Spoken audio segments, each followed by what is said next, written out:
Washington a annoncé une série de sanctions visant une raffinerie basée au Rwanda, ainsi que plusieurs entreprises et individus accusés de participer à un vaste réseau de contrebande d'or en provenance de l'Est de la République démocratique du Congo. Selon les autorités américaines, cet or est extrait illégalement dans des zones sous l'influence des groupes armés avant d'être acheminé clandestinement vers le Rwanda, où il est raffiné puis exporté vers les marchés internationaux. Les revenus générés par ces trafics contribueraient au financement des groupes armés qui entretiennent l'insécurité dans les provinces du Nord Kivu et Sud Kivu. Les sanctions prévoient notamment les gels des avoirs des personnes et entités visées aux États-Unis, ainsi que l'interdiction pour les citoyens et entreprises américaines de mener des transactions avec elles. Washington affirme vouloir perturber les circuits financiers qui alimentent ces commerces illicites et renforcer la traçabilité des minéraux issus de la région des Grands Lacs. Cette décision intervient dans un contexte de fortes tensions entre Kinshasa et Kigali. Les autorités congolaises accusent depuis plusieurs années les Rwandais de tirer profit de l'exploitation illégale des ressources naturelles de la RDC, des accusations que Kigali rejette régulièrement.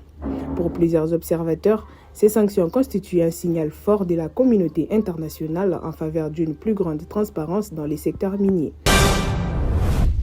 Nouvelle alerte sanitaire en République démocratique du Congo. L'Office congolais de contrôle OCC met en garde contre un lot de cuisses de poulet importés de Pologne, déclaré impropre à la consommation après la détection de la bactérie Salmonella, responsable de nombreuses infections d'origine alimentaire.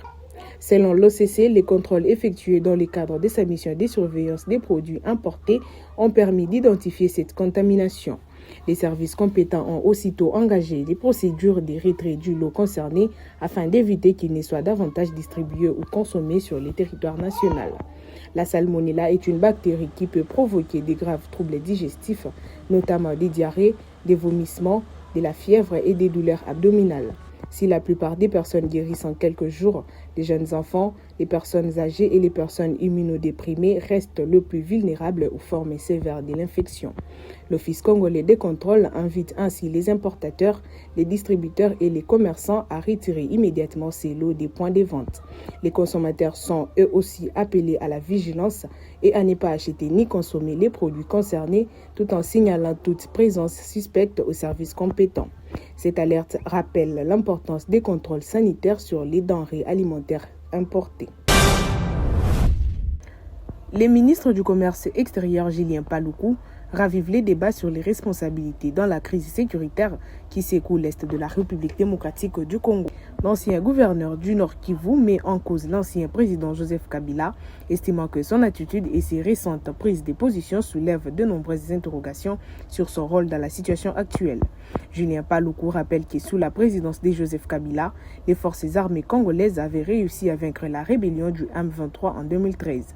Il dit ne pas comprendre ce qu'il présente comme un changement d'attitude de l'ancien chef de l'État, alors que ce dernier est aujourd'hui accusé par les autorités congolaises d'entretenir des liens avec les AFC M23. Des accusations que Joseph Kabila et son entourage ont toujours rejetées.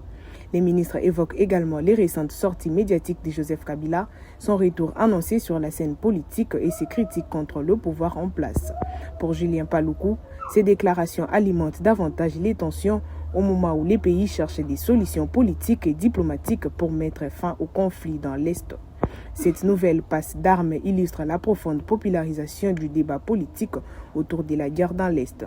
Entre accusations démenties et procédures judiciaires visant l'ancien président, la question des responsabilités reste au cœur des discussions, tandis que la situation sécuritaire continue de se dégrader dans les provinces du Nord Kivu et Sud Kivu. Le gouverneur de la ville de Kinshasa, Daniel Bumba Lubaki, hausse les tons face aux responsables de la Force du Progrès, mouvement affilié de la Ligue de jeunes de l'UDPS. Reçus à l'hôtel de ville, ces derniers ont été invités à renouer les valeurs qui ont fondé leur engagement politique et à faire preuve davantage de discipline. Au cours de cette rencontre, le gouverneur a dénoncé les dérives observées au sein du mouvement. Il a notamment déploré des comportements qu'il juge contraires au respect de l'autorité de l'État, évoquant des prises de position individuelles et des actes qui, selon lui, ternissent l'image du parti au pouvoir ainsi que celle du chef de l'État. Daniel Bumba a également insisté sur la nécessité de restructurer la Force du Progrès afin de prévenir les infiltrations et d'écarter les personnes qui se réclament du mouvement pour commettre des actes répréhensibles. Il a rappelé que l'action politique doit s'exercer dans le respect de la loi, de l'ordre public et des principes de non-violence défendus par les fondateurs de l'UDPS. À l'issue des échanges, le gouverneur a annoncé une nouvelle séance de travail avec les responsables de la Force du Progrès. Il leur a demandé de soumettre des propositions concrètes en vue d'une meilleure organisation du mouvement et d'un éventuel accompagnement pour les autorités. La République démocratique du Congo franchit une nouvelle étape dans la modernisation de la gestion des marchés publics. Le vice-premier ministre en charge du budget, Adolphe Muzito, a inauguré à Kinshasa les centres des services partagés du système intégré de gestion de marchés publics, plus connu sous le nom des SIGMAP. Cette nouvelle structure est appelée à renforcer la transparence, la traçabilité et l'efficacité des procédures grâce à la dématérialisation des opérations. Installé au ministère du Budget, ces centres constituent un maillon essentiel de la réforme engagée depuis plusieurs années pour numériser la commande publique. Selon Adolphe Muzito, cette initiative s'inscrit dans la vision du président Félix Tshisekedi de doter les pays d'un système moderne capable de garantir une meilleure utilisation des ressources de l'État et de renforcer la confiance des citoyens ainsi que des investisseurs. Au-delà de la simple digitalisation, les SIGMAP ambitionnent de transformer durablement l'administration des marchés publics. Le nouveau centre assurera notamment l'assistance technique, la formation des utilisateurs et le suivi des différentes procédures, tout en mettant en place une base de données centralisée destinée à améliorer les contrôles et la gouvernance du secteur. Les premiers résultats sont déjà encourageants. Plus de 500 plans de passation de marché ont été traités par la réforme et plus de 170 appels d'offres y ont été publiés. Une délégation des organisations représentant les personnes vivant avec handicap a remis un mémorandum au secrétaire permanent de l'Union sacrée de la Nation, André Mbata. Accompagnée de la ministre déléguée en charge des personnes vivant avec handicap, Irène Isambo, elle a exprimé son soutien à l'initiative du président Félix Tshisekedi visant à adopter la RDC d'une nouvelle constitution qu'elle juge plus à même de garantir les droits des personnes handicapées. Dans leur mémorandum, les représentants saluent les avancées enregistrées ces dernières années, notamment la création d'un ministère dédié ainsi que plusieurs réformes en faveur de leur inclusion. Ils estiment toutefois que la Constitution de 2006, révisée en 2011, ne répond plus aux exigences de la Convention des Nations Unies relative aux droits des personnes handicapées, ratifiée par la RDC en 2015.